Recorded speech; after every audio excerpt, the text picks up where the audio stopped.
আমার মনে হয় প্রত্যেকটা গ্রামে এই টোটাল স্টেশন নাই, গ্রামে নাই এখন, হচ্ছে শুধু ঢাকার শহর আর জেলার শহরগুলোতে দুইটা একটা মাঝে মধ্যে পাওয়া যায়। তারপরে যাদেরকে পাওয়া যায় তারা কিন্তু আমিনশিপের কাজটা করতে পারে না। আমিনশিপের কাজটা ডিজিটাল দিয়ে করতে পারে। বাংলাদেশে যদি সার্ভেয়ার থাকে 1000, এর মধ্যে 50 জন সার্ভেয়ার আছে যে তারা হচ্ছে আমিনশিপের কাজটা করতে পারে ডিজিটালের মাধ্যমে। আর সবাই শুধু ডিজিটাল চালাইতে পারে, আমিনশিপ পারে না।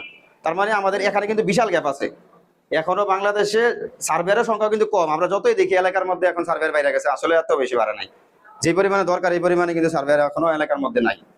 তারপরে আপনার হচ্ছে ডিজিটাল তো নাই, এটা তো বলা যায়, ডিজিটাল নাই এক বললেই চলে। আবার ডিজিটাল যারা আছে তারা শুধু খালি হচ্ছে আপনার ডিজিটালের যে আনুষঙ্গিক আছে তারা করতে পারে, কিন্তু আমিনশিপের যে কাজটা এটা করতে পারে না। তাহলে আমরা আমিনশিপের কাজটা ডিজিটালের মাধ্যমে কিভাবে করলো এটা আমরা বুঝতে পারলাম। এখানে ডিজিটাল যেই কাজটা আছে এই কাজটা করে আপনি আবার হচ্ছে রিপোর্ট যখন দিবেন তখন কিন্তু আমরা রিপোর্ট দিতে পারি হচ্ছে এই যে অটোকেটের মাধ্যমে। রিপোর্টটা কিন্তু আমাদের একদম একুরেট, অনেক সুন্দর আসে। যেমন আমরা হচ্ছে ডিজিটাল প্রিন্ট করে তাদেরকে হচ্ছে সিল দিয়ে দিতে পারি, তখন কাস্টমার কিন্তু অনেক খুশি হয় যে আপনার একটা কাজ করলে আপনি 5000 টাকা বেশি নিল, সে কিন্তু আপনাকে 5000 টাকা দিতে বাধ্য।